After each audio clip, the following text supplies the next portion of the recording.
Welcome back to the Fast Life podcast, which is brought to you by my guys at Simpson Motorcycle Helmets. For years, these helmets have been keeping my head safe, and they can do the same for you.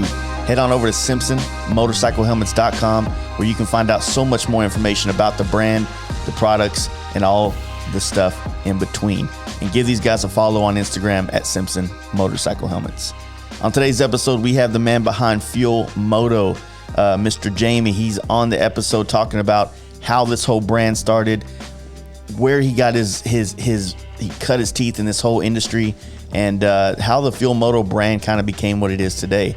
Also, we have a lot of product talk, a lot more information to help you guys figure out some things you might want to do for your bike in this episode. It's packed with some good information. So before we jump right into it, let's hear from these sponsors, and then we'll get right into this episode. House of Harley Davidson, located in Milwaukee, Wisconsin, has your HD covered with the performance upgrades we all want, along with service, sales, and a stacked parts department. Head on over to houseofharley.com, where you can get genuine HD parts for your bike and official HD gear for the ride. Drop the FASTLIFE offer code to save yourself 13% online, and give my guys a follow at House of Harley on Instagram. thundermax and their ECM computers are designed to provide your EFI-equipped Harley Davidson with the most advanced auto tuning available. A thundermax ECM eliminates tuning hassles when upgrading your exhaust, air cleaner, or when adding a big bore kit or cam, by allowing you the ability to simply download a base map and let the computer do the rest. thundermax is also in the suspension game with their iRide rear suspension. This is a performance rear air ride which gives you the ability to adjust many aspects from the handlebar mounted touchscreen. This rear suspension is the best of both worlds. Check out these products at shoptmax.com, where you can use the offer code FASTLIFE for 10% off, and don't forget to follow thundermax EFI on Instagram. Lexan Moto is my Bluetooth headset company and has been for almost 3 years now. The quality and sound and battery life make those long days on the open road much more enjoyable. Their latest headset, the G16, is designed to make group rides much better with a 16-rider comm system, Bluetooth 5.0, music sharing, and fast USB-C charging. Among the many things Lexan does for our moto community, they also offer the absolute best customer service you could ask for. Check out lexan-moto.com to find out what model suits your needs, and drop the FASTLIFE offer code at checkout to save yourself 15%. And lastly, give these guys a follow on Instagram at Lexan Moto. S&S has been providing the motorcycle industry with top-notch, high-performance products since 1958. From their exhaust systems to their air cleaners and everything in between, S&S strives to create high-quality and reliable products that will bring out the power and torque of your engine.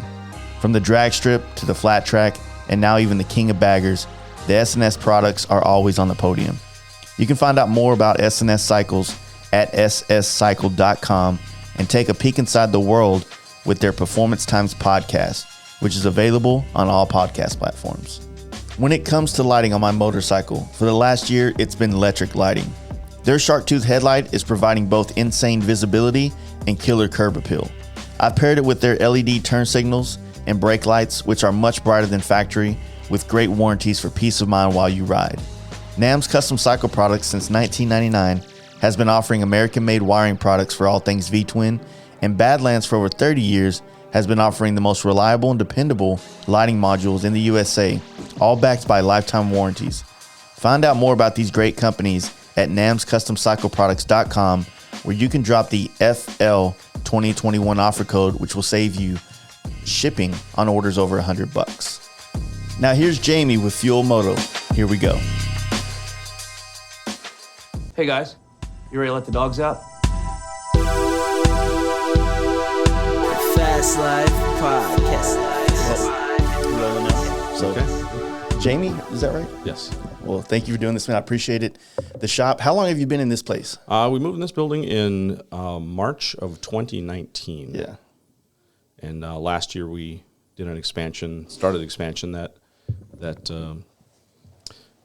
moved into the new expansion here in March of this year. So the building is about 3 years old. Nice. It looks beautiful, man. It's all Thank you. Pretty new, and it looks like a whole bunch of bikers haven't been in here much. Right.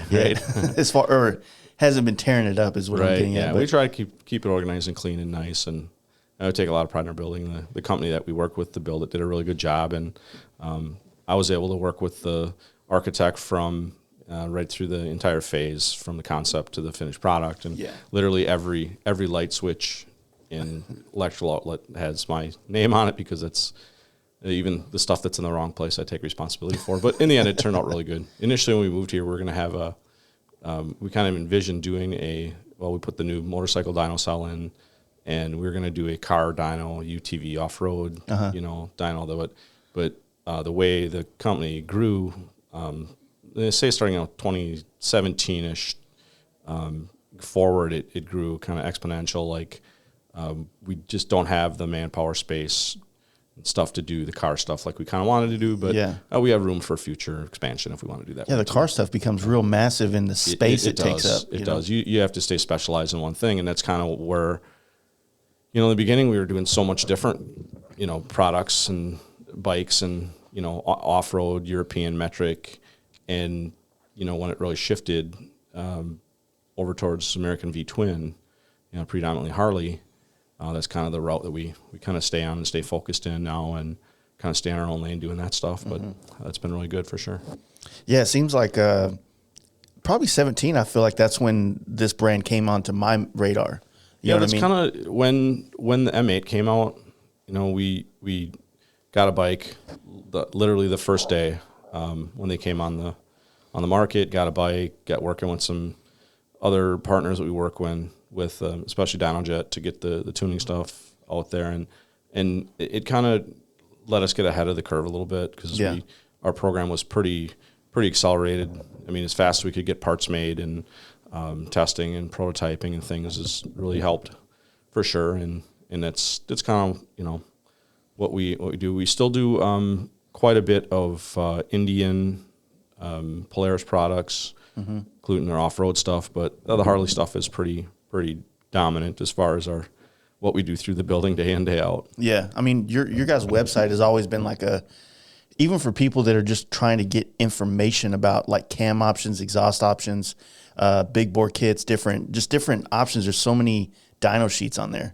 You know what I mean? To get an idea. Yeah, we wanted to make the website more of an experience versus just e-commerce, where a lot of the companies just focus on e-commerce and sale, where we wanted to be able to, kind of partner with the customer and kind of get in their mind what they're looking for, give them dyno charts, references, and actual qualified data versus just opinions and conjecture from, different websites and forums and social media sources and things. And that really helps a lot with customer brand trust. When you can give them an actual example of what you can expect it to do under the same conditions, things like that. But, and that's kind of what has always, I feel, set us apart from a lot of companies where we have live people. We got a dozen people here that talk on the phones all day, and we can give recommendations through not just the parts we sell, but experience of riding. I mean, every single person here rides, and that's the best, I would say, attribute of the company is that we're all riders. We all have bikes. We all grew up riding. We still ride. We're not working, we're riding, and it isn't just even in the Harley world. It's off-road, and snowmobiles, ice racing, all that stuff we're involved in, and we really like it. We don't cater a whole lot to racers, but every one of us have raced something here at one time, one way or another, at various levels, everything from basic ice racing, off-road, motocross, all the way up to pro road racing. So we have a pretty broad spectrum of riders here. And your background personally is in the racing of sport bikes back in the day, the metric bikes. Well, or what did you do? It kind of started. I was going to college for business. I started riding when I was like 6 years old, and I was always riding. I mean, it was still to this day, motorcycles, off-road, dirt bikes, street bikes. Yeah, all of it is still my core, my life core, really, and my family as well. So every one of us have ride or whatever. So growing up, bikes were always a big thing with my family. My brothers, my dad didn't ride, but he was a big proponent of the motorcycle, so he fixed. So snowmobiles, dirt bikes, off-road, all that stuff. And then I got through high school, and then going to college. I was in like a second year of college, and I was working part-time at this cool motorcycle shop, and had a really good knack for selling parts, and I was also doing some service at that time, and kind of figured out early on that I was making as much at this shop as what I was going to make coming out of college for business marketing, sales, that kind of stuff. And so I ended up dropping out of college, work at the shop full time. So over the next, really over the next 7, 8, 10 years, I worked at some really cool shops and also started road racing bikes at the time. So I was doing some club racing through the 90s, and after 1 or 2 years, I got an AMA Pro license, and I raced, AMA Pro road racing, and along with club racing, cup racing for a few years through there too. And that was really cool. I met a lot of people, got some really cool sponsors. One of them being DynoJet way back then. And 1996, I got DynoJet as a sponsor, so that was cool. And what were they? They were doing carburetor stuff jet too. kits, yeah. So back then, everything was carburetors. Yeah. So my initial background in tuning came with carburetors. Yeah. I learned from some really good people based off a lot of my experience at the racetrack. One in particular, Bill Wisnant from Motorcycle Performance Madison, who's recently passed away. But the guy was an absolute genius on carburetors. I mean, and he taught me everything I knew there. And so it didn't take long to get a pretty good following at the racetrack for being able to tune stuff. And, I was one of the early guys back in the 90s. Like, my race trailer had, like, air density gauge in it and some equipment, weather station, all that stuff, and nobody even cared back then. And so I got a pretty decent following, and I raced everything from, like, 600 super sport bikes to 250 GP 2-strokes, which were totally awesome. Raced a R1 Yamaha and Yamaha Cup, and got some top 10 finishes in AMA on that bike.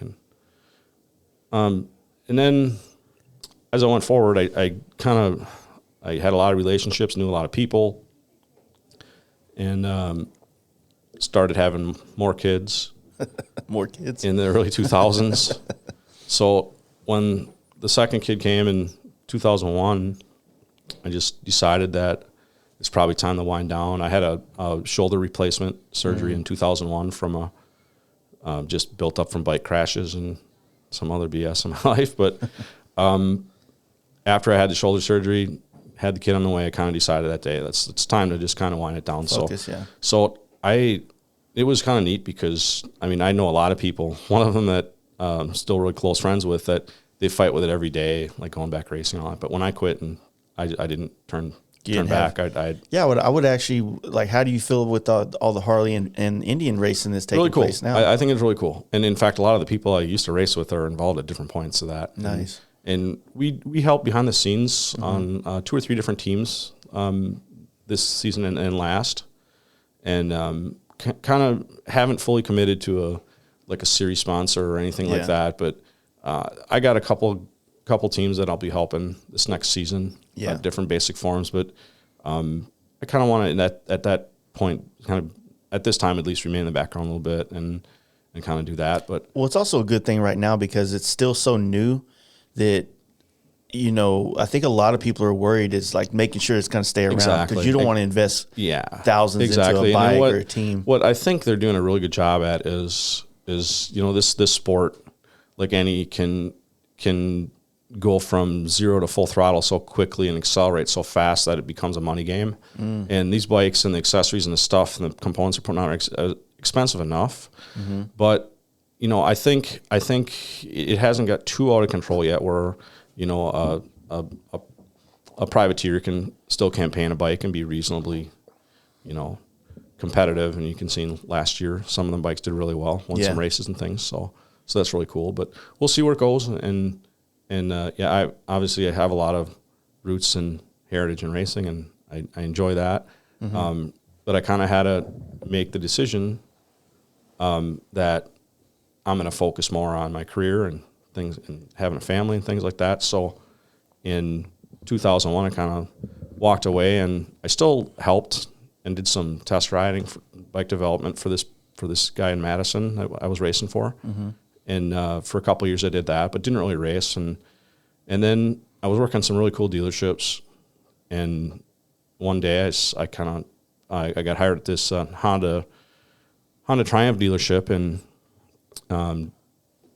they decided we're going to do a dyno. And I said, well, perfect. I know all about that stuff. I've been tuning dynos at that time since, the 90s. And so I put in a dyno cell and a dyno there.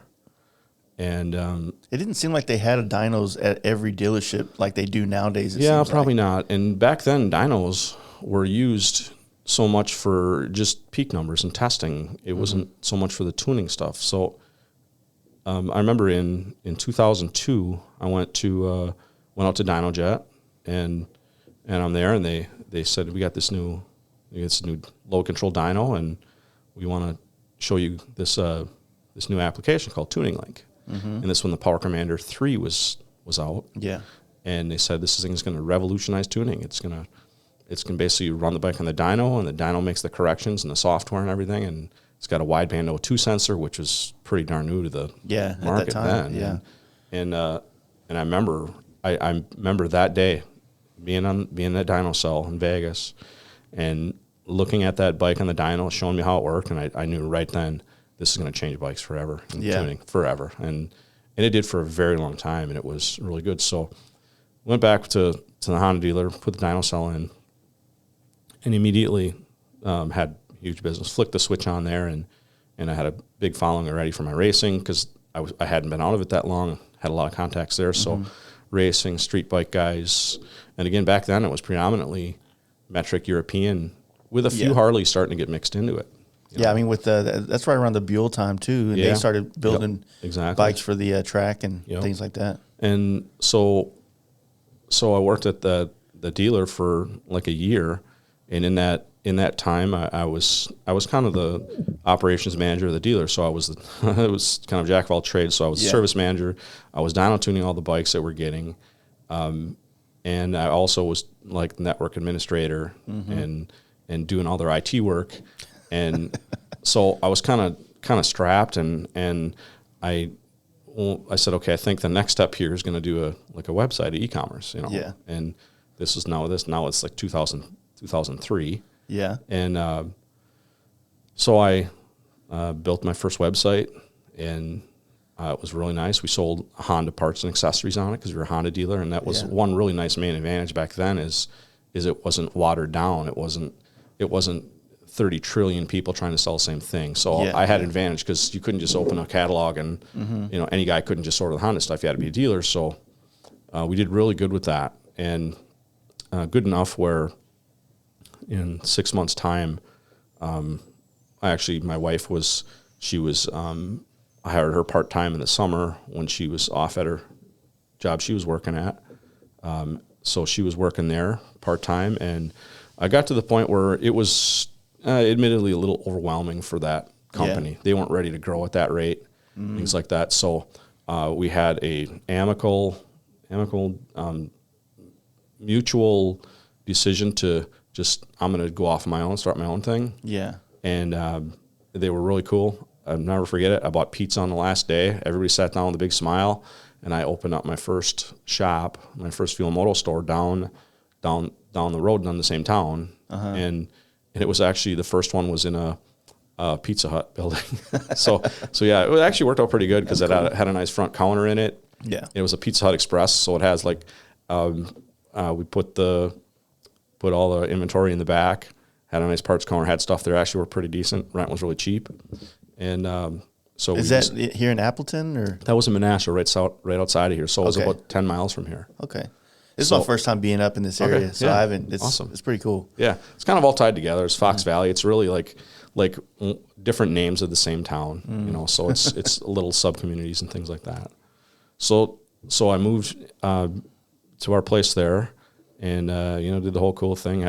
Sold a bunch of my motorcycles and cars and stuff that I had, and bought into the business and invested in that direction, and did the whole race van with the stickered thing. Sold my cool cars and vehicles, and drove a 15-year-old GMC van with stickered up and things like that, and had a nice little storefront, and it was next to a convenience store, so it worked out pretty good for us. And what was the main customer base back then here in this area? Was it sport bikes? Yeah, It was sport bikes. And the cool thing, because of my relationship with that Honda dealer, they basically said, hey, you want to use our dyno anytime. You design it. You know how to use it.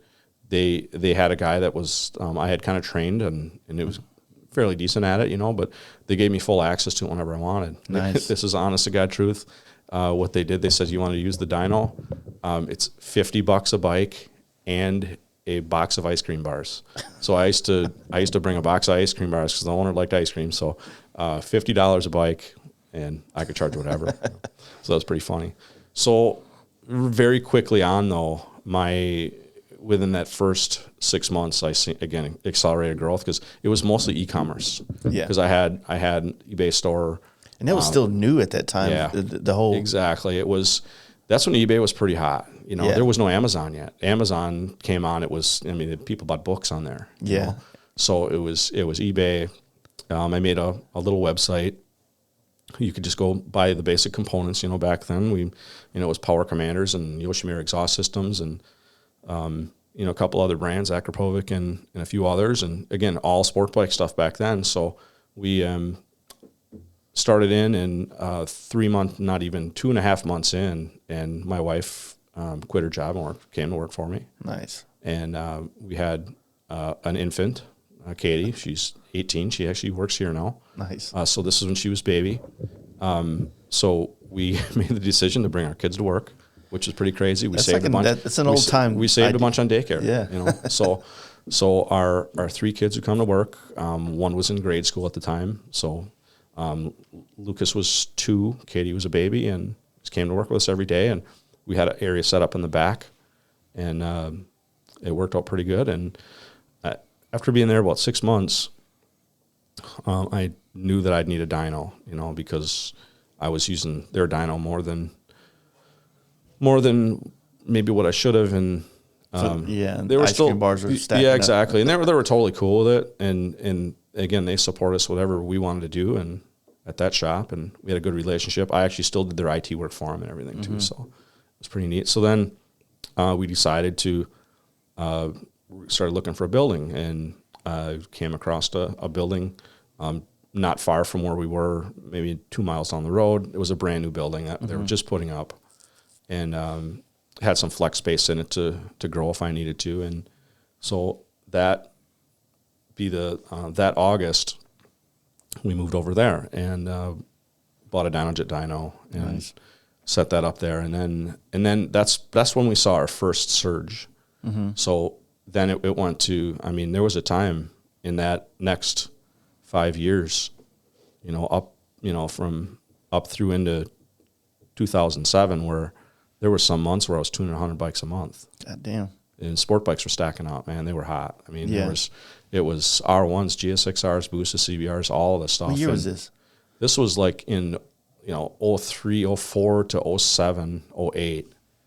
And I remember the leader bike became real big around that time. Yeah. The R1 just came out in 02 or something. Yeah, and we were doing little packages too, where I would get to know what little combinations worked on which. I knew on an R1 to do the velocity stacks, the which exhaust system and the tune, and the same thing on the GSX-R. So I've always been a huge GSX-R guy. I actually collects vintage sport bikes. Yeah. So, what's your favorite Gixxer of all time?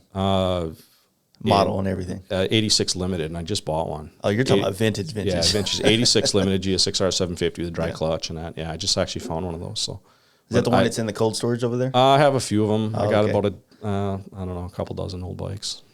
I'm at a point now where I think I wouldn't mind having an old one. Yeah. But my favorite is the 04 Gixxer 1000. Oh yeah, those cool. little angled fairings. Oh. Yeah, they're awesome. The thing about the old vintage bikes, they got carburetors on them, and now it's really tough on those bikes when they sit. So I get them and I get the carbs clean to get them running and seal them back up and ready for storage. And then in September of 2007, it was almost like it shut it down. Like I remember one day coming to work, and we normally have a solid flow of what we'd sell over a weekend on our website and eBay. And I remember in 2007, all of a sudden, like what happened. Was our website broke? Was something? It literally it shut down, especially on eBay. Our website wasn't too bad, but it shut down. So that's when you had a lot of the economy, stock market, and the metric Jap bike stuff really took a huge hit. Yeah, well, that's when I transitioned over into Harleys around that time. And in that time, say the 05, 06 era, we started doing Harley, and 07 we bought our first Harley. We bought a new 96-inch Road King when those came out. Yeah, and that's the first year they were closed loop and all this stuff. And around 04 is when they finally started kind of doing more carb or fuel injected models. Yep. And they were kind of getting away from the Magnarelli or whatever the shit was called. Yeah. So the Delphi bikes were really good to tune, and that's kind of what really turned us onto the Harley tuning, because we really can improve them.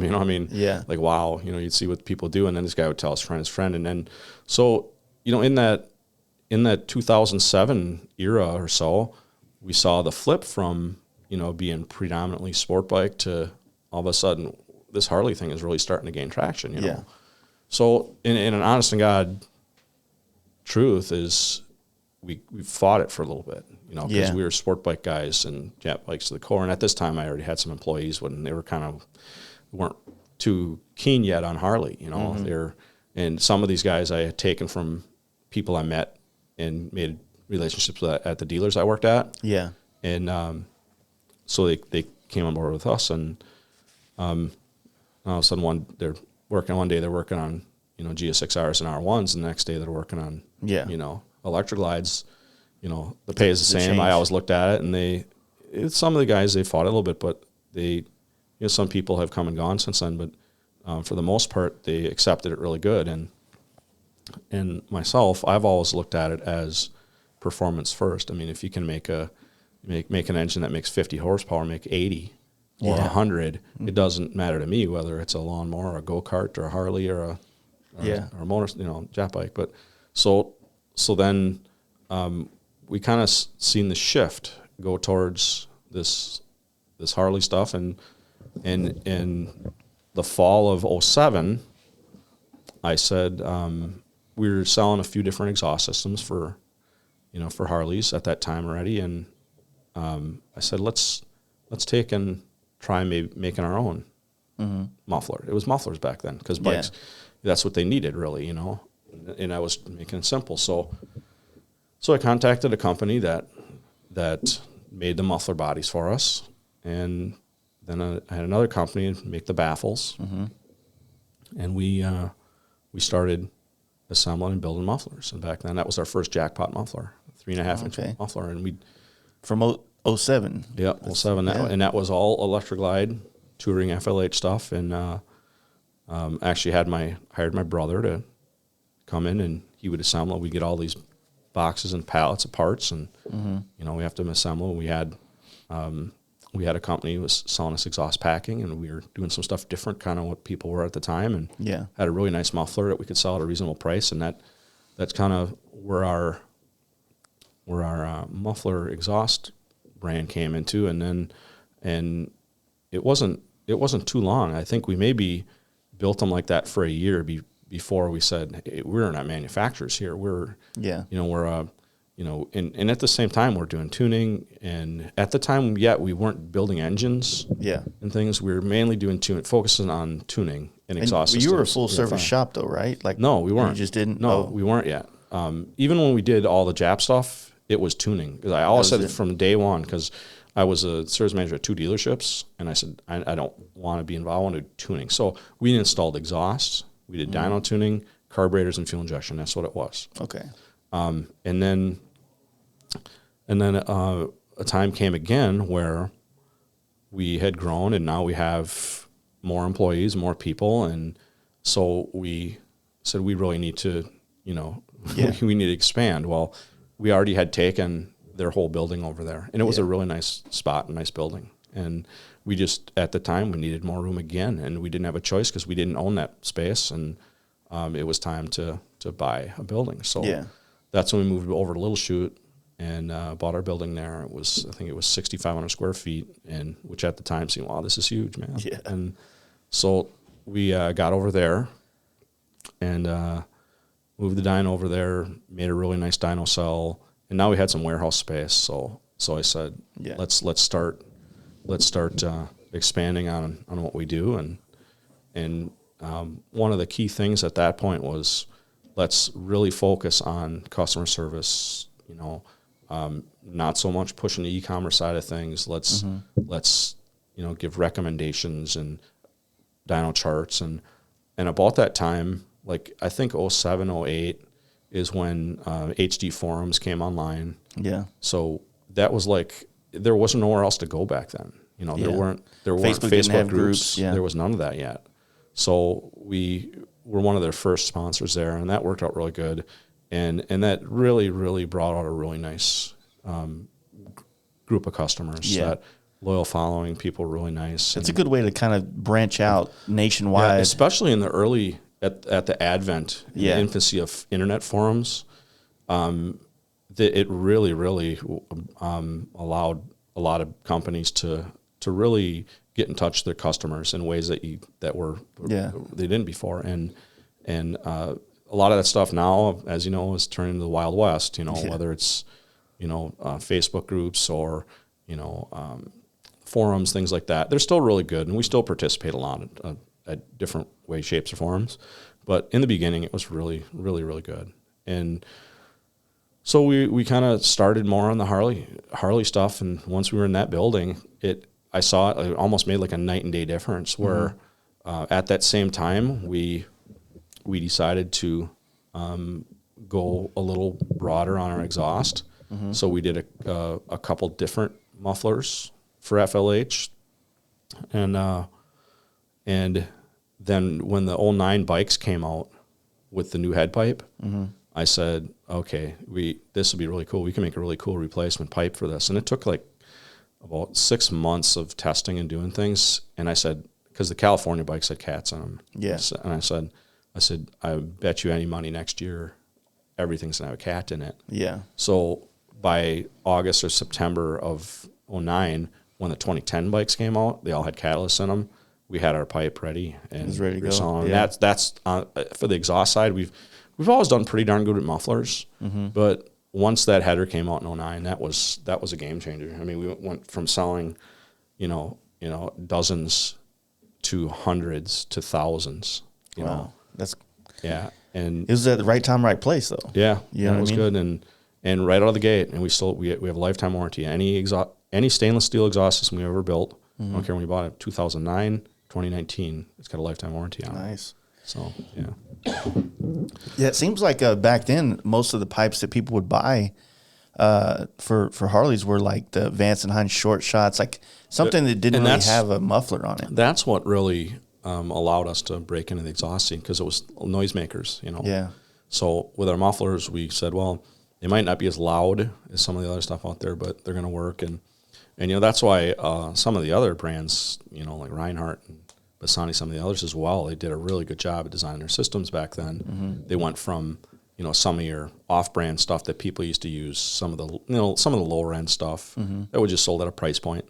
They changed, and they were able to. I give Reinhardt a lot of credit, because when that pipe came out, their line of products is they were able to put some styling, some performance, and all of it, and they're really successful, and they really set the direction going forward, because people didn't just buy a cheap pipe that made it sound. They bought something that was quality. It looked good. It sounded nice. And Reinhardt was the cans that you wanted back then. They had the sound, and like you said, the looks was on point, especially like the dual exhaust setups and stuff. They did. They good. They were the first guys to do the step duals, things like that. And even to this day, a lot of that stuff really works good.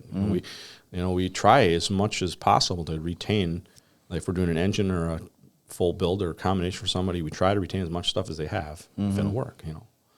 So then basically we're there for over at that building for almost 10 years, and we grew pretty substantially during that time. Went from 3, 4, 5 employees when we moved there, plus Cindy and me, to by the time we left there, we were up close to a dozen. It's me and Cindy. And then also at that time, my oldest daughter, Michaela, who's now our operations manager here, she started working. She was kind of almost the same story as me. She was in college and not happy with what she was doing, and one day we let an employee go, and we were short. I literally said, "Hey, what do you think about dropping out of school and working for your parents?" And she said, "Oh, okay." Well, and she did it and never turned back. She's doing a fantastic job. Nice. So we were there until when we moved here in 19, and like I said, we grew a lot. And over that 10 years is where it pretty much switched completely from metric to Harley. I want to go back real quick. What do you think really happened in that 07 era with the metrics, since you were in the selling side of things and working on them? What do you think changed? There was a lot. I mean, a lot of it came down to the saturation of bikes on the market. It came to the demographic I think that has as much to do as anything is you had people like me that were, in their 20s, and now they were going to be in their 30s. A lot of people are having kids and things like that. And it actually happened to me, honestly, exactly like that, because in 07, when I got that Road King, I mean, I had a garage full of bikes, and I got my first Harley, and it was the first bike where I could put my wife on the back, and she goes, "Okay, let's go. This is awesome." And go out to events or go out to get dinner, go to pizza or burger somewhere, and it really made it a part of our lifestyle and things like that. And it happened like that for so many people, and it was a really good fit, and we really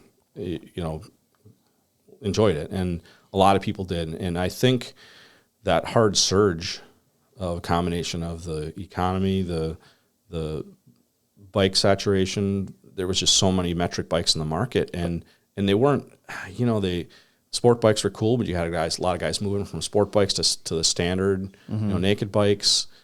There just wasn't a good answer in the metric side, and the prices went up astronomically around that time too. It was too, yeah. I remember the first 08 Busa, when they first dropped that, it was about a $12,000 bike, and that was the top of the line Suzuki. And then literally 2 years later, it's almost 17 grand. Yeah, the biggest problem I think on the sales side of things, as we saw in that era, is there was such a surplus of bikes. Yeah, because the market went away, interest rates went up.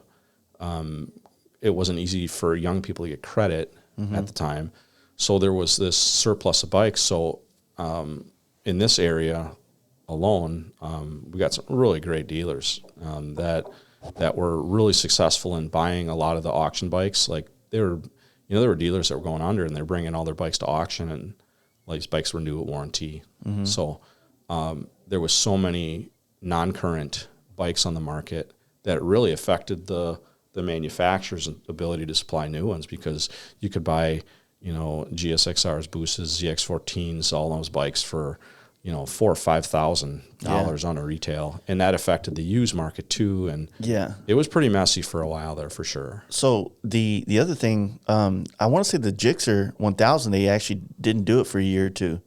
Yeah, they had a surplus of bikes that was in like 10, 11, I think. And then on the other side, so I was way more a part of like the customizing visual side of sport bikes then. Yep. And I've said this on the podcast many times, but up until like 07, all the Gixxer shit was interchangeable. Yeah. Suspensions, links and stretch kits and swing arms fit on all the bikes, things like that. And then in 07 is when they dropped the new style suspension, I think on the 1000. And then in 08 or 09 is when the 6 and 700s came along, or 750s. So always been a problem with, Yeah. even back into the 80s with the metric bikes is Kawasaki especially. They would change things every 2 years. 2 years, completely. I mean, so that would make it really hard for the aftermarket to respond, or there was this things they would just change. You just could never stay in front of it. I feel like it for them too would hurt them with retooling every 2 years. Yeah, exactly. Honda did a pretty good job. Yamaha too. They used to call them parts bin bikes, things like that. But I raced the CBR 600s through the 90s. Them were really solid bikes, and there was quite a few parts with interchange from those. Even the stuff that changed, you could retrofit it back or forward. Yeah. That was pretty good. But and then it just so much changed to Harley, and my friends and family and just people I knew from the industry, this Harley thing just really started taking off. And then it started, we kind of were still stuck in this, up through 2007, 8, we're going to just do tuning and exhaust, things like that. And, we're tuning these bikes with aftermarket cams, cylinder heads, big bore kits. And I just, at the time, honestly, I just didn't have the manpower to start a service department to do that. Cause if we're going to do it, we're going to do it at full throttle, Yeah. So I kind of held off, and I can remember the exact turning point is when we were when we had moved to our, at the time, new building, in Little Chute. We're over there, and we were looking at a customer bike, brought it in for tuning, things like that. And I remember putting the bike on the dyno. It was a 96-inch Street Glide with our exhaust on it. And we're putting that bike on the dyno and tuning it, and got done tuning and said, what in the world is done to this thing? And customers like, oh, it's got a Bob Wood TW6-6 cam in it. And I said, this is unbelievable. I've never seen a stock 96-inch make this kind of power. This is above and beyond what a lot of the earlier 95-inch big bore kits and higher compression and, it's like the 103, Harley bikes and things that we had seen. And I said, this is really good. And then that kind of got my first taste of maybe we should, go towards actually building these things and doing that. But again, at the time, it wasn't easy to find employees. It wasn't, and I mean, me and my family, we worked 70 hours a week for forever, so it just wasn't in the cards for me to build engines at the time on top of everything else we were doing, Yeah. So we, never forget, gave a call to Bob Wood and said, hey, tell me a little bit more about your products and this and that. We hit it off immediately because he's a, motorsports car guy, drag racer, and he has a huge background. He was Top Fuel Funny Car, all that stuff, for a long time. Set a bunch of NHRA records, things like that. And we had a really good conversation about building engines and camshafts and I decided, okay, we're gonna start doing it. So it went right straight vertical. I mean, the day we started doing it, it went straight to putting the cams in our shop bikes. I think at the time we bought another shop bike for doing. What year was this? This was in 2009. Man, in 2009, there wasn't a whole lot of performance-centric brands out there for Harley. Yeah, at the time. It was you had your staples like the more exhaust companies. Yeah, and for engine stuff it was Andrews. And S&S. S&S, of course. Yeah, they've been doing it forever and ever. And then we were seeing, like, we were able to, one of our first real benefits that we've seen is we were able to put a bolt-in cam in a stock engine and make as much as a lot of guys were with big bore kits and more, comprehensive mods.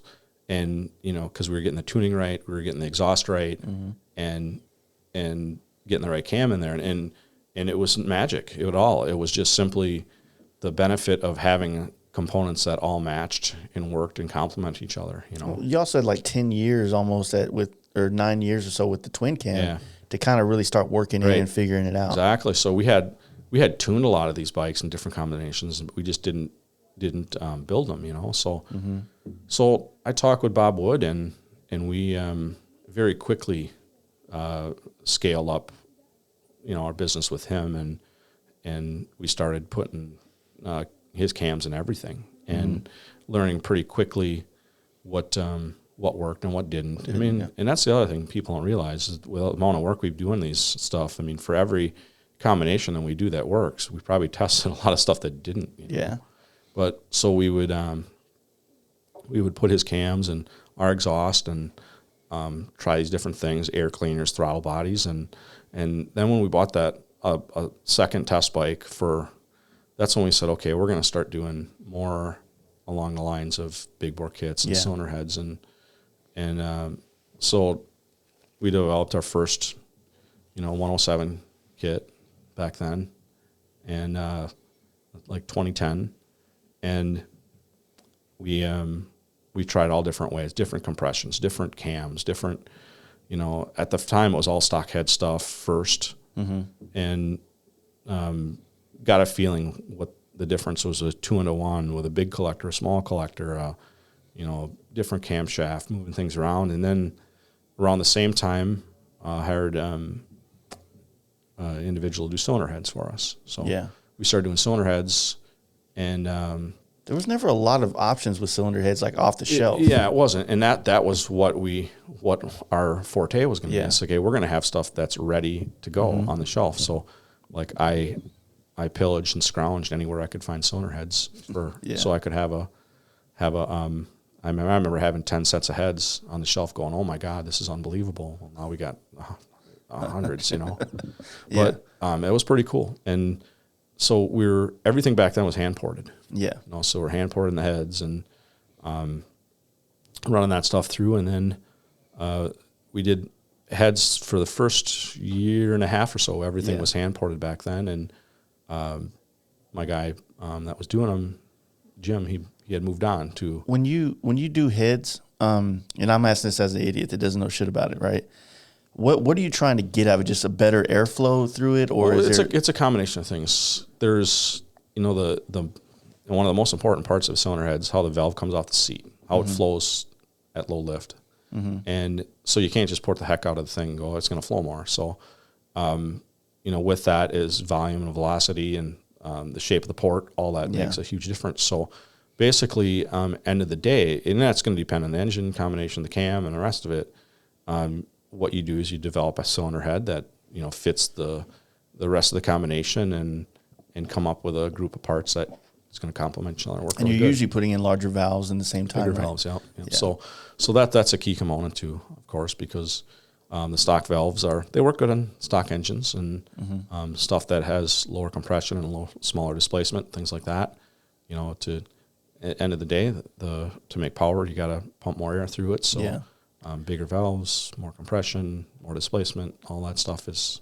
Yeah, and it seems like talking with Paul out there, he was saying the M8 heads they flow very well from really the factory. Good. That like it's not something because we were talking about the HPI throttle bodies, right, and how from the optics looking in, it seems like over the last 4 years or so, especially since the M8s have become popular or around, if you will. That brand is just blown up. Like I never really felt like I heard much about throttle body talk until the M8 came out, where it became a very good purchase. And I guess having the stock Harley plastic housing was a shit thing, and then stuff like that. Yeah, and it all really depends. The throttle body or our twin cams had 50 millimeter throttle body, but the cable bikes had 46s, 45s earlier. But the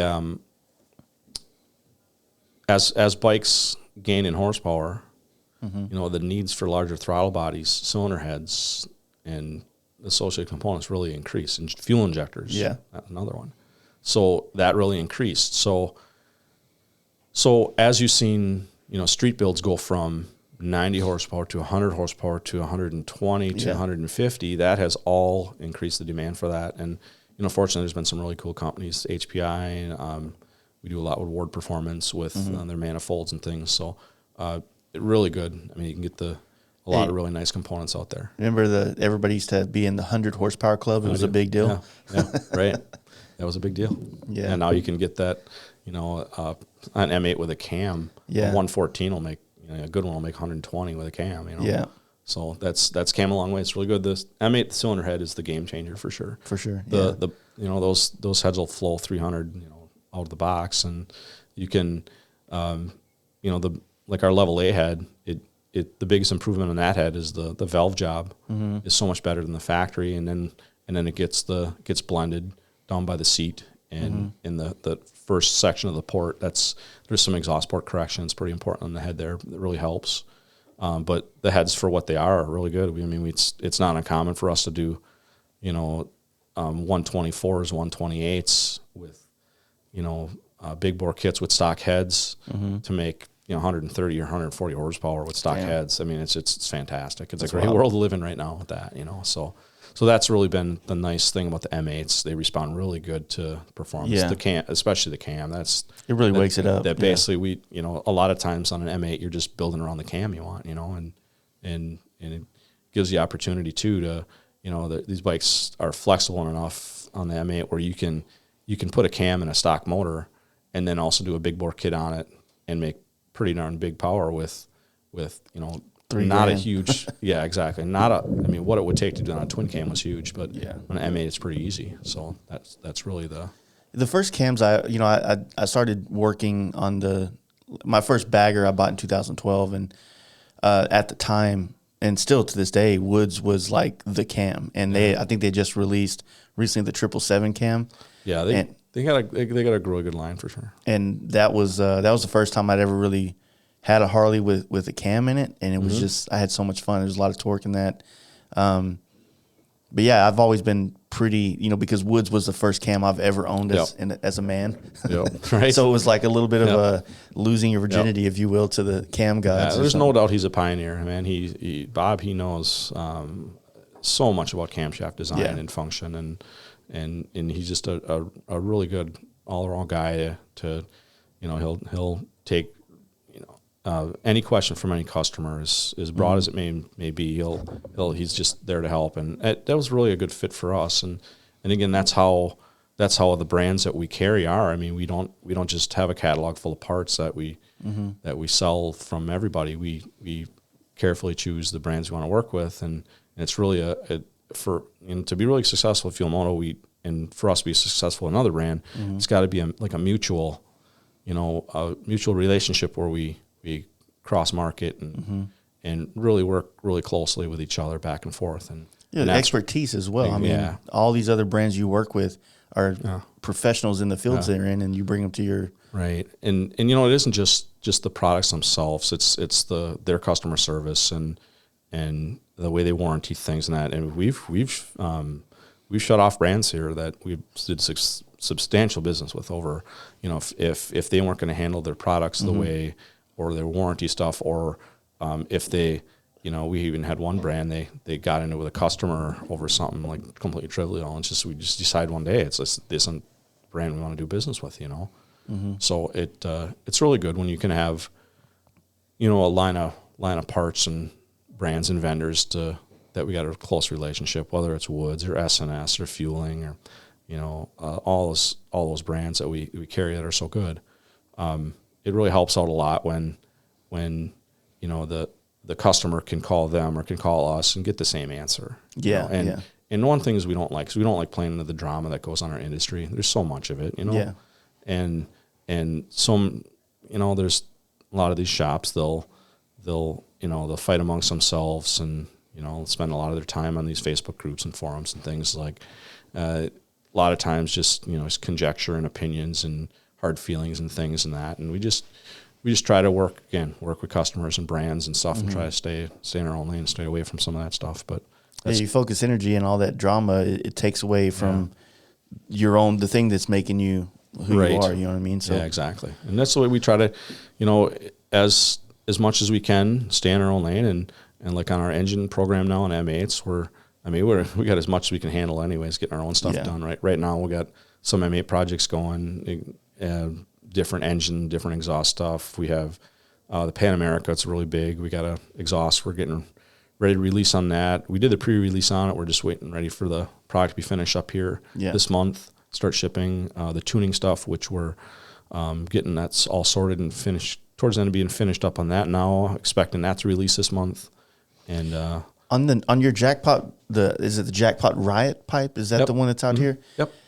Badass looking pipe. Perfect timing in our industry for something that has that kind of MotoGP-esque look. Yep. You know what I mean, with the pie cuts and things like that. Yeah. What kind of? I'm trying to frame this question the right way. It's gotten great numbers from all the things I've read and looked on the website. It's actually producing really good numbers for theoretically shorty 2-1, or at least a mid-length pipe, right? Like how has the development of that kind of evolved? Well, that's actually a pipe we wanted to build for a long time, but one really cool thing, going back to what we were talking about initially with the bagger racing, some of the performance side of things. Yeah. The performance bagger thing really helped a lot of the aspects of what we do. I wanted to build that pipe for a long time, but honestly, the industry or the customer base wasn't ready for it. They wouldn't accepted it. You know, in 2011, we came out with our first jackpot 2-into-1. It was stainless. Back then, we had a brushed stainless version. When we introduced our brushed stainless jackpot in 2011, they looked at it and, what the hell do I want that thing for? It's not. It's funny because then Vance and Hines dropped their stuff and stainless right after that. So, but now that really fits the profile of the bike. A lot of these bikes that we're building now, they got a little taller shocks on it, cartridge kits, a little more, higher bars, moto bars, things like that. So they're better suited to some of the performance type shorty exhaust, and that exhaust is really cool. The trick on that thing was getting the collector and the baffle right, so it would have a lot of bottom end power. Yeah. So we were able with that shorter pipe. It's got a big 2-inch step primary on it, but the angle of the merge collector along with the baffle design, it really works good. I mean it'll perform at peak numbers. It probably has potential to, in some combinations, make higher horsepower than our long pipe, but it still makes really good low end power. And how with the turn down in it, how is that like? Have you noticed with the heat on the bags and things like that? Yeah, that was one of the problems. You can see the mufflers tip down a little bit, a few degrees compared to some of the other brands, because we wanted on so many bikes are the S models with extended bags. Yeah, so we had to keep that away from the heat on that. So that's actually where the turn down tip came from because of that. So initially that thing wasn't going to have a turn down tip; it was going to have a step.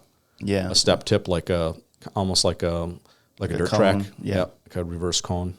Like a dirt track deal. And that's what it was going to have. And then we determined if we really got to make sure it's 100% off the bag. A lot of these guys have custom paint. Yeah, some of these people have even more extended bags than what the factory ones are. Yeah. So I would say those, not to hurt the sales, but I don't know if that's the pipe form. You know what I mean? Exactly. But being someone that grew up in the sport bike thing, things like Yoshimura and Tyforce and what was it, Orient Express like all these badass looking pipes. When I see like this touch of this sport bike flavor coming into the Harleys, we love that for sure. It gives me man, it appeals to me. You know what I mean? And the other thing that I ran mid controls on my bagger all last year, or the last couple of years actually. The new one I haven't done it yet, but I'm going to do it in this rebuild. And your pipe works with the Epic, which is now I think Dropkick Customs mids, and the Boosted Brad mids. Yep, they do. Yep. So that's a good thing to give, because that's one of the biggest questions I get is what pipes work with mid controls. Yeah, we do get a lot of calls and questions on that too. But yeah, we designed that pipe, so for sure it would work with the mids, because if a guy's going to use mids on one of our pipes, that's going to be the one. So it actually works on our on our RTX as well, the full length ones. The full length ones, nice. So it's both. Yeah, it's nice setup. And I know a lot of guys are going to mids, and that's another thing. People are we're seeing a lot more people. And we're taking on more hard parts. We're going to launch in the next month more stuff into floorboards and pegs and some of that stuff too. We just right now kind of limited getting through this Black Friday, Cyber Week stuff. We would want to get ahead of that stuff first, but we do have some stuff from a couple different brands that we're doing some risers and pegs and things like that, which would be nice. And we started doing suspension stuff. We've been doing suspension for since the beginning with Oleans, and then on the Harley side of things, 5-7 years ago, we started taking on more brands, and now we carry most of the popular ones. And there's some brands been really impressed with, especially on their ability to adjust to the market and watch as stuff comes out. It's especially like Legends. It's really cool brand that we didn't have a lot of experience with those guys until a couple of years ago, and I think that's probably our number one brand now. And Oleans is great too. There's some availability issues on that stuff. I think that's the only thing that holds that brand back. I've ran Oleans on the last bagger for 50,000 miles and had no issues with it. But moving into the new one I just bought a couple months ago, not being able to get products, but then you're right, the Legends. I'm running that now, and I wanted to work with a brand that was more involved in the motorcycle industry, specifically the V-twin industry. And while not to jab at Oleans, because I know that they're out there, they just don't have the presence in the industry the same way that Legends does. Right. Legends is sponsoring riders. They're helping riders create content, get out there on the tracks, get out there on the stunt riding, and it helps make things a little bit more possible. And I'm not a track rider. I definitely can't ride nowhere as near as good as you can. But for the type of riding I do, the Legends definitely, I haven't had a difference of an opinion yet on the. We've been really happy with that brand. As far as the availability wasn't great. First of all, you can get them. Yeah. And that's a hard thing right now over the last 2 years, especially last year. So availability is big because not only is the market growing for performance bagger stuff, but then we had COVID, so there's product shortages. Yeah. So just being able to get parts has been a really difficult thing, And so availability of the Legends has been good. The main thing that I really like about that brand is you can get the product to the customer, and it comes with really good information, instructions. Yeah. And those things are really good out of the box. Their videos they have on YouTube and on their website of showing you how to very simply make adjustments and why and where. It's like a crash course in suspension tuning. It's really good. And so it's, for me as an idiot, that was a lot easier for me to kind of make adjustments while I ride and fine tune it to myself rather than Olin's. They just didn't have that kind of and Olin's, I mean, it's really, I mean, it's high end stuff. High end, for sure. I think that they internally struggle a little bit with making the shift towards Harley. They're a big company, man. They're a big company, and I know that when there's product shortages, a shock is a shock, a shaft's a shaft to those guys. So I know they're trying to jam and get as much stuff they can done as possible. But definitely an awesome brand, high end stuff, and Well, there's like GP suspension is starting to come on the map as like a really, really good front suspension alternative to like doing like drop-ins from like Olin's and stuff like that. I feel like, and I'm sure you'll attest to this with this racing thing, like you just said a while ago, these products are going to get better. They're going to get more performance oriented across the board. And I think that the limitations that older products might have had because we didn't ride the bikes this way are going to be pushed to where we're getting better braking. So much stuff, exactly.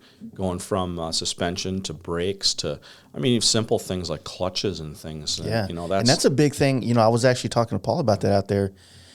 I'm scared.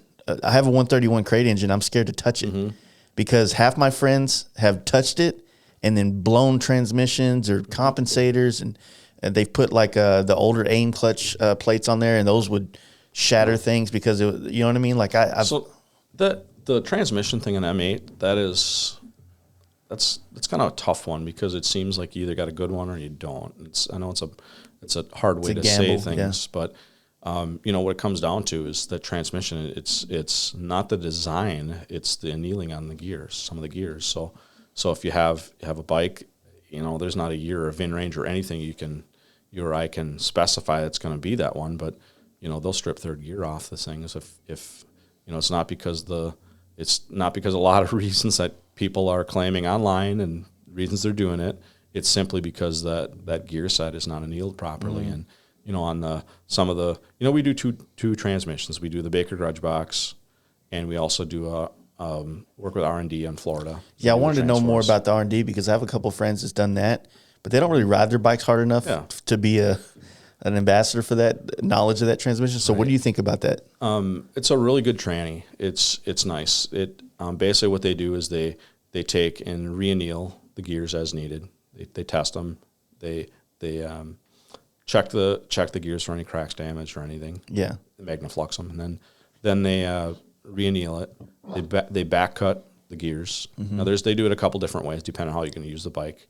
Because you can back cut either way, and some ways will affect the downshifting, like for road racing, things like that, guys that are doing King of the Baggers. Yeah. So you got to kind of watch how you cut that gear. So they'll cut the gears. They also have some isotropic treatments they can do on the shafts and gears to make them smoother, less friction, things like that. And they also can do ceramic bearings, which is really nice. They'll do a pretty high end trans where they'll shift really smooth and they'll hold together really nice, and there's also some performance to be had. The one thing that's pretty tough is people generally want to replace transmissions when they break.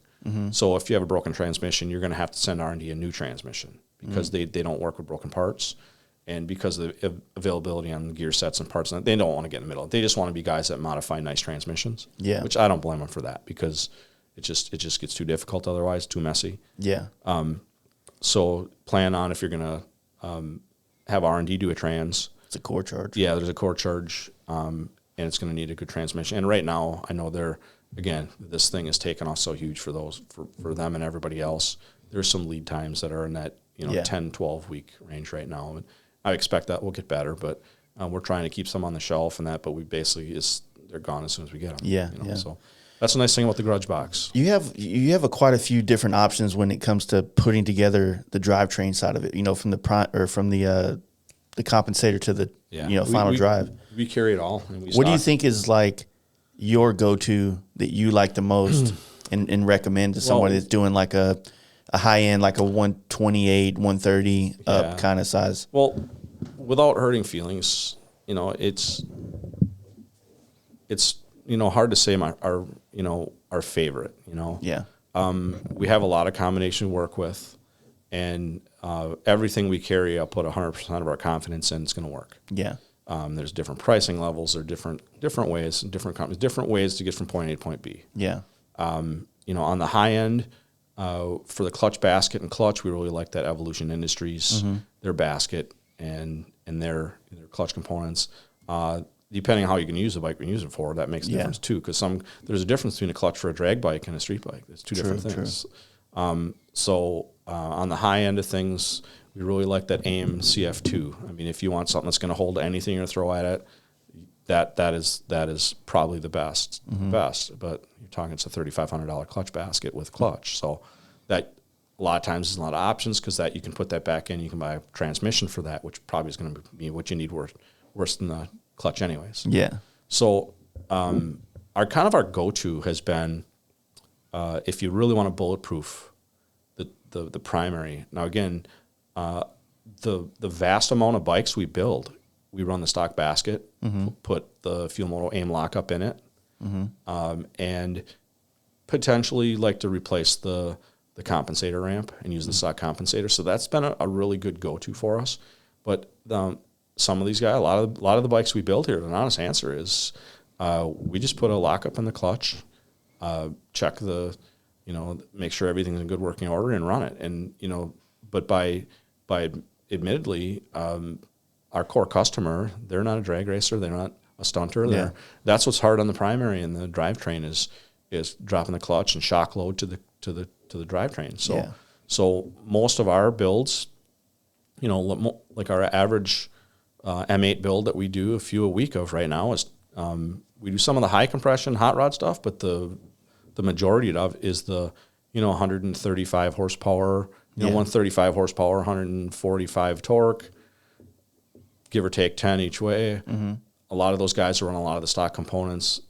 Some of them upgrade. Some of them just want us to do the build, and then they'll upgrade them parts themselves so they can do that stuff. But if I had to make a recommendation, I would say obviously the clutch, do a lockup. We have a really nice clutch pack that we source too, from Alto. That's really nice. It's a G3 carbonite clutch that the clutch pack will support 160, 170 horsepower, even with a lockup on it. That really works good. Yeah. The clutch basket, we haven't in-house seen any failures on those. We've had a few people report failures, and we've seen some on some forums and Facebook groups. Clutch basket, everything from Barnett, Recluse, Trask, those are all really good brands there. They're all similarly priced. Then on the compensator, either the billet ramp that comes from either Star or Cyclorama in the stock compensator, or another great option is the Dark Horse Man of War. We do a lot of those. So the Dark Horse one, it becomes a little bit more loud? It all depends. There's some different versions that I would say is a little more sensitive to vibration than some of the other ones. I travel a lot on my bike. I put tons of miles. And when I'm 2,000 miles away from my house and you hear something, or you want to be able to hear the accuracy of the motor. And so when you have, loud things in there, it kind of makes it hard to kind of. Yep. And I know they've made some improvements along the way too. They got a couple different versions, and But a lot of customers use this. We sell a lot of those. Yeah. And then as far as the primary tensioner, we use the stock tensioner. Just check it every 5,000 miles. And, the more power you put down, the harder it's going to be on the tensioner. We found the stock tensioner is what we like. Works really good. And then as back to the transmission, that was probably, I would say we probably update the transmissions nowadays more than we do a lot of the drive lane parts because guys just want to upgrade it before it breaks or has damage. So we primarily use the grudge box. We put a ton of those in, and it's a really nice tranny. It's just they are really, really durable. I mean, if you look at the gears, some of the gears are 30% wider than the stock ones. It's going to make a little more sound than the factory transmission because of the straight cut gears, but the tranny itself, it's tough. It shifts really nice, and that's really. I mean, we stock those things. We can have up to a dozen of those things. You ever wanted to run like the M1 shift drums, things like that? I do. Actually, on my own bike. You like that? I got it. Yeah. I got to try that shit, man. It sounds like it's neat. It's neat. Yeah, it takes a little bit to get used to because I have a bunch of bikes I ride. Yeah. So every time I get on that bike, I click it down until I hit neutral and back up with the first couple stoplights. But yeah, it's really neat. It's a fun transmission to shift. So when you were doing the sport bike stuff back in the days, like other than tuning, were you ever going into them like doing like more internal stuff? Yeah, we were doing. We weren't doing a lot of customer stuff. We were doing some, but I was doing a lot of my own bikes. And I had some bikes that were in Super Street Bike and things like that back in the day. Oh yeah, had a GSXR, a turbo GSXR that was really trick. I made it. It was kind of before people were doing that. Mm-hmm. I did a GP style bike. Everybody was taking their GSXRs and lowering them and lengthening them. Mm-hmm. Me. And I did my GSXR 1000 in like a MotoGP style theme with a turbo, and I think the bike was around 300 horsepower. That's insane. And what year was that one? It was an 05. 05. K5. Oh yeah, new body style in 05s. Yep. And suspension, a lot of neat stuff, a lot of billet pieces and things were on that, and then it was pretty cool because the thing was pretty well unrideable. Like, I've ridden a Turbo Gixxer 1000 before, and it's pretty insane relative to the stretched. Yeah, if we do stretched boosts and things like that. So yeah, I rode a stretched one. I couldn't imagine doing one on a stock wheelbase. So it was. I mean, you could wheelie at any RPM, any throttle when the boost came on. So fucking insane. It's pretty wild. The reason I asked that question is like, as we move into the Rev Max age of Harley, how much similarities do you see in that style of older style motors and this new stuff? I think some of that stuff, history will repeat itself a little bit. It's going to take on the new Harley engine, a new platform. It's going to take a little bit. I guess it's just on one side, it's going to be in no way, shape, or form as easy as a M8 or twin cam to work on. Yeah, because the motors are far more complex, variable valve timing, things like that, and they're at a higher state of tune already than the air cooled bikes are. Yeah.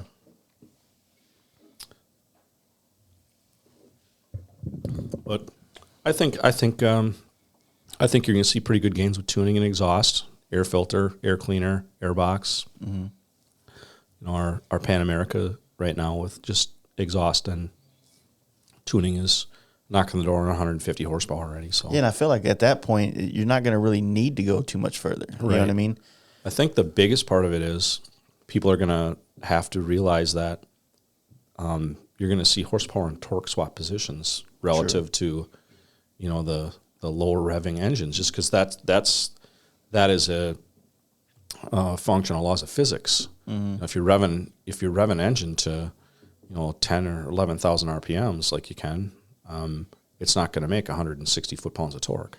Mm-hmm. So it, the Pan Am as it sits, we're revving them to like 10,250 now. They're making around 90 foot-pounds of torque, mm-hmm. Almost 150 horsepower, but man, at highway speed, 6 gear, those things will run, man. You just twist it and it goes. They rip. You just got to not focus so much on the dyno side of things. Yeah. And feel how the bike actually responds. That's a good point. Yeah, I rode the new Sportster, and it was pretty was pretty intense. The riding position wasn't really what I would prefer to be on something that fast. But like I said, that's just the model that I was on. Yeah, we'll see how that bike's accepted. Yeah. I know the engine platform's here to stay, and you're going to see more stuff with that come out.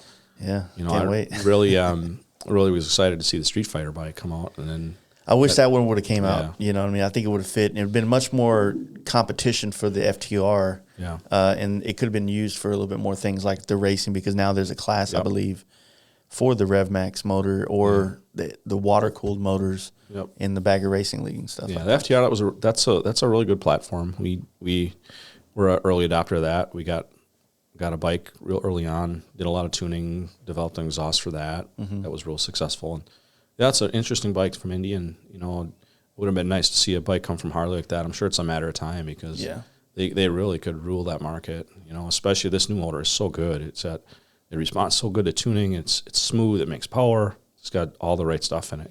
Yeah, I like the technology itself that's in the new bikes, like with the computer infotainment.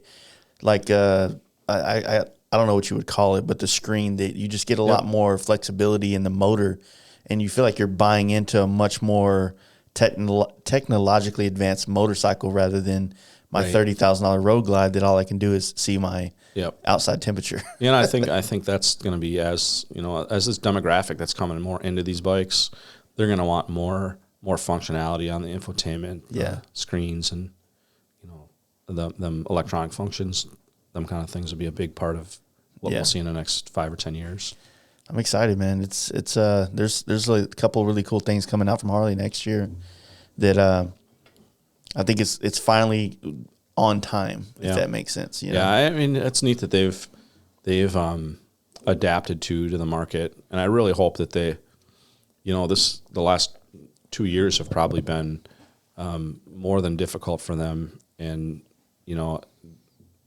I think they have things in motion to hopefully, counter into what the market wants and needs and sees. And I'm sure, why in one of these days come up with an FXRT style bike? I mean, come on. They've seen loads and loads and loads and loads. Well, every other bike, they're building them. You haven't seen it? Yeah. Have you seen it? I've seen pictures of it, yeah. That's real. For one, I leaked that a while back and got a lot of shit from everybody. Yeah. But that's a real bike. Well, we need it. We need it. I mean, you could just stack those things up and print the money, man. That's what guys want. One of my buddies called me yesterday because a lot of my friends are getting new bikes, and most I don't know how the Softail market is up here, but down south in Texas and just across the southern part of the United States, Softails are huge. Yeah, they're everybody's buying them, customizing, doing RT fairings. They're putting Sport Glide bags on all the different models now. Yep. And the only logical step up from that bike is a full touring. You know what I mean? Yep. And so with them coming out with that bike is literally giving someone the option, which I'm assuming this bike's going to be cheaper than a Road Glide. So you're going to be able to get the full fairing aspect and some type of storage in the back at a price point that's maybe in a Road King range, like a $22,000, maybe $3,000 range. Awesome. So I'm hoping that there's only one angle picture of this bike, but when it does come out, hopefully what they put in that fairing, whether or not it's going to be some kind of quick detach system or if it's a stationary fairing that has some type of screen in it or something, like that's going to be what I think is going to be a real game changer. Yeah. Well, the market needs it, and that would really lend well to the performance Harley style bike. I mean, that's what people really want. Something that kind of bridges the gap between a touring bike and a standard, something in the middle. That's really what. It's crazy how many people are taking the radios out of their baggers. Yeah, right. Putting the gauges in there and different things, and just, I mean, when most of us now wear full face helmets. I can't say anything right now. Full face helmets, and it becomes so complicated to try to listen to any kind of music. So we just run headsets. You know what I'm saying? Yep. And so then it makes the radio obsolete unless you're using it for GPS or something like that. Yeah. So. Yeah, I mean, that's sky's the limit with these things. That's the nice part about the baggers. They leave it's a blank slate. You do what you want. That's what we really like. And we do everything. When from initial contact, when people say, "Well, let's start here," it's really fun when we can take a bike. Sometimes people ship us or bring us a brand new bike and say, "Hey, let's make it in what they want." That really makes it fun. Yeah, I like y'all's system. So run down real quick the system when some but he wants to get a top end kit or a built motor in the sense.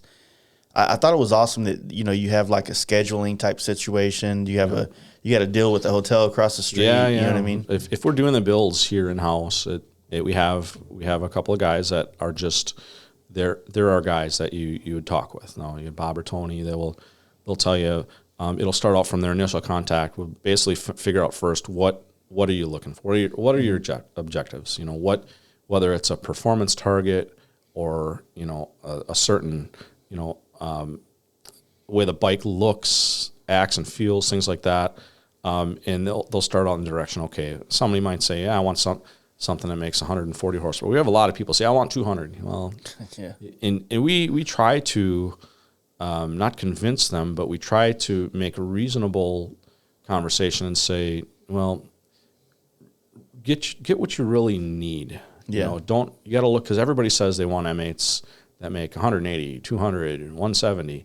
Well, realistically, a bike that's going to make that kind of power isn't going to be a bike you're going to get on and drive across country.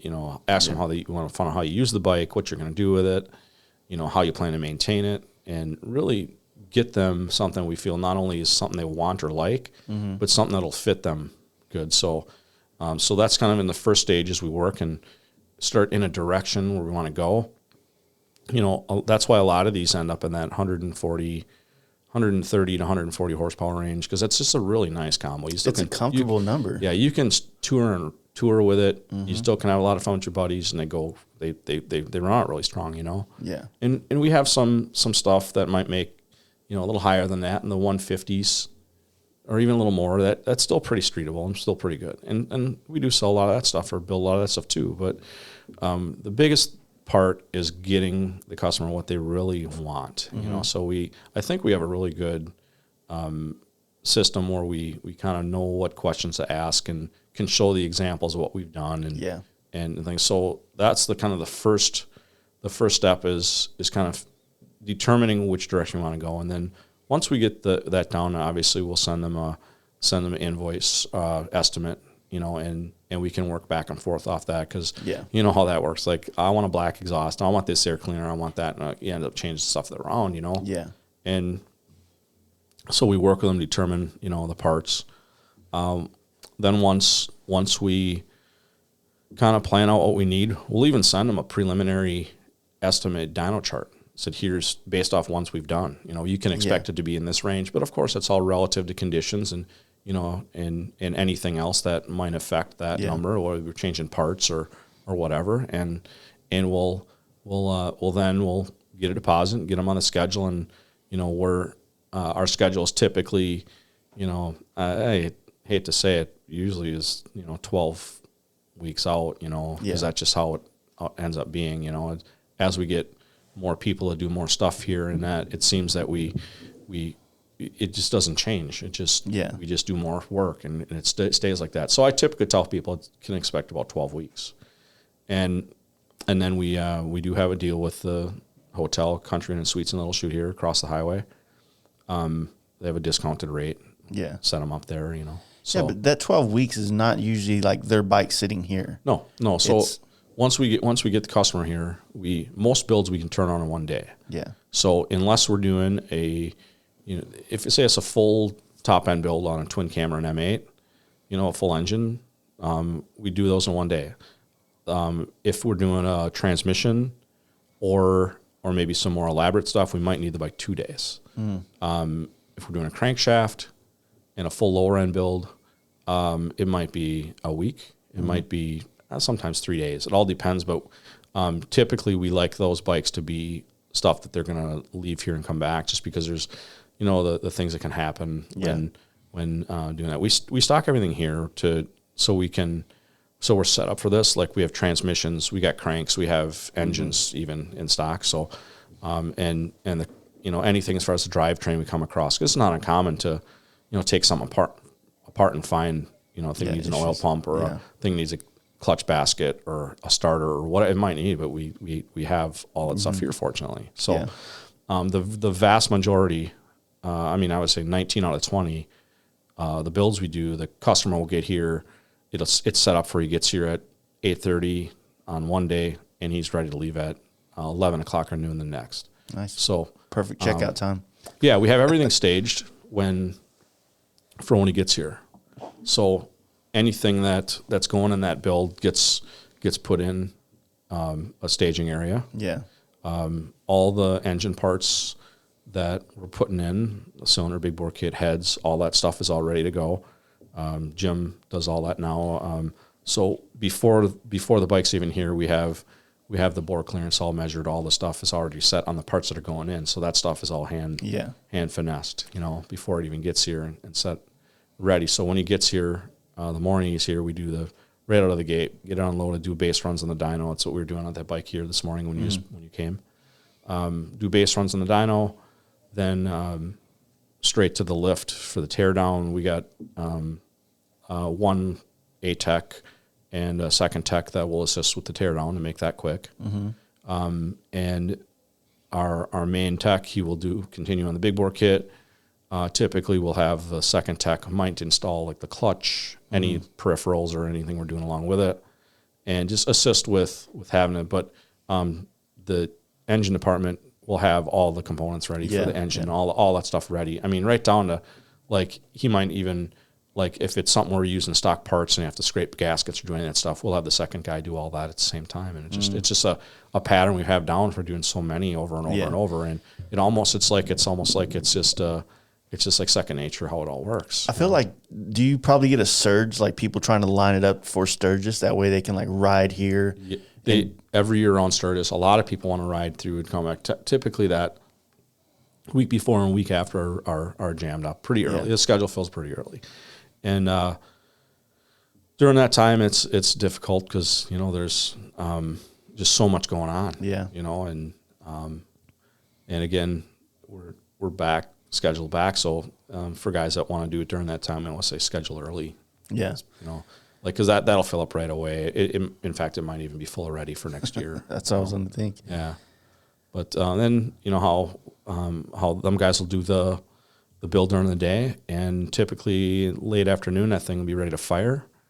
They'll fire the thing up and maybe do a couple of quick, I don't know if you call them heat cycles or but traditionally that's what it's called. But they'll check any oil leaks or anything abnormal. Wait for the lifters to pump up and quiet the engine down, things like that, and then off to the dyno, and then I'll start in on the break-in, spend some time breaking the motor in, and then once the break-in is sufficient, complete, I'll go into the tune and do that. And then next morning, the motor will be cold, so we do the cold start, check anything, adjustment, tuning that wise, get that going, and off the lift, and just button the thing up, check the fluids, and go over the bike. We also do a good inspection of the bike.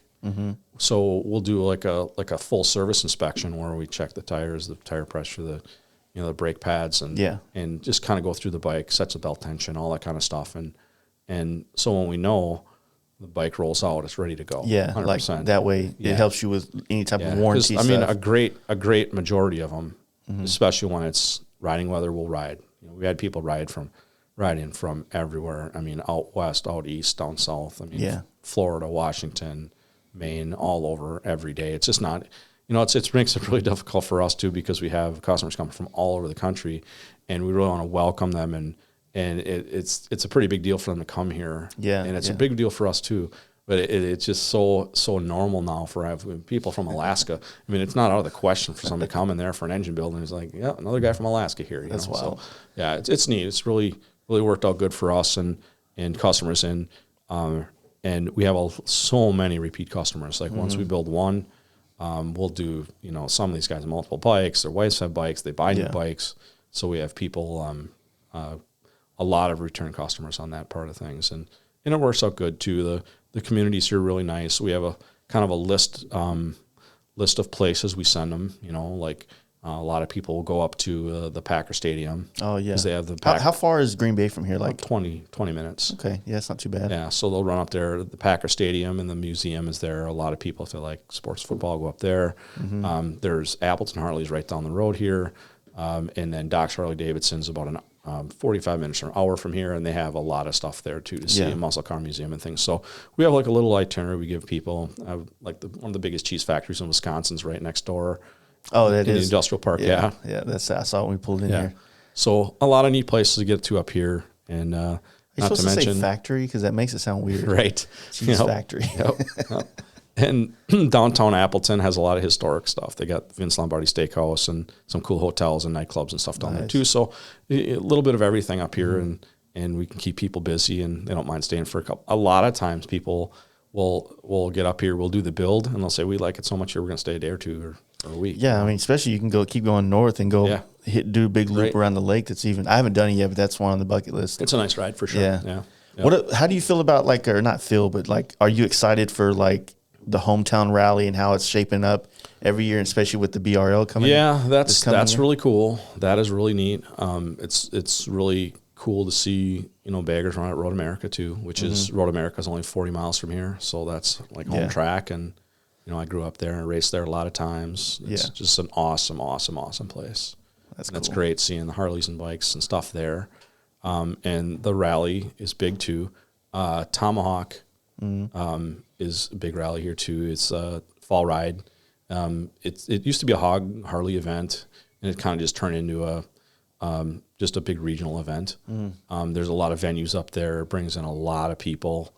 We're really excited. We did our first event ever since we've been in business there last year.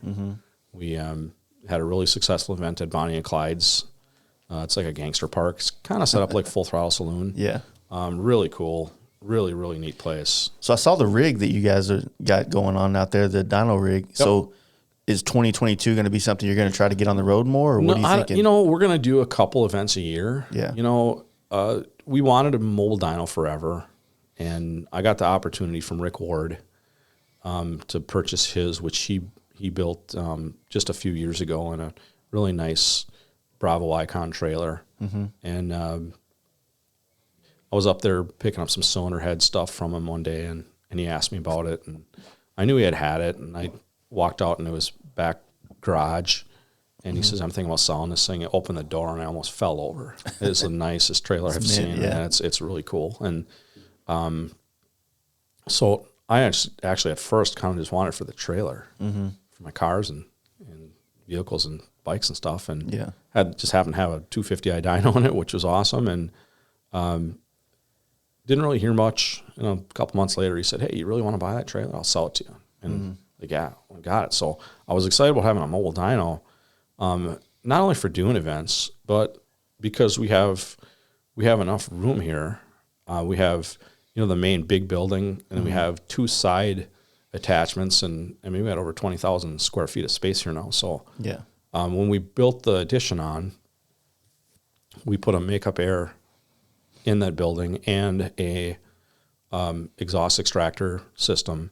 So I wanted to do it when the building was built, just in case I wanted to put a car dyno over there. And it just worked out perfect because we just rolled the mobile dyno in there. We can connect it right to the dyno, and we have everything is 100% legit. Yeah. And you can run the dyno inside, have really good makeup air and exhaust extraction and blowers going. Yeah. And it's really nice. But as far as going to events with it, I'm not too sure because we're just so strapped here. Yeah. We're schedule's way back and busy doing what we do and getting out. I know next year we're doing sign up for the V2 and Visionary stuff. So we're going to be going to a lot of those events with Jeff Holt.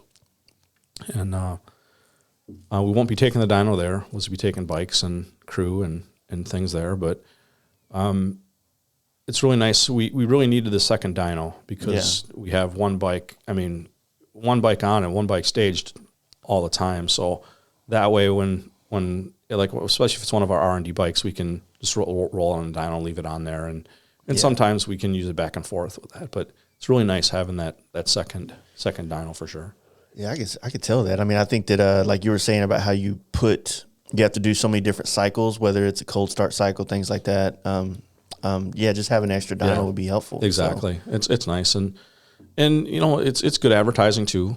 When we take it somewhere and And my envision would be to, if we do more local or state events or something somewhere in the upper Midwest here, is to not focus on doing tuning at shows. We ain't going to do tuning at shows. You just can't do that, because I mean, even our day in, day out bikes, when we tune them, it's a few hours at least. Yeah. So I'm certainly not going to do that with a group of people standing over me. Yeah. So power runs, that's neat, because that's what everybody wants to see, the big show, you know.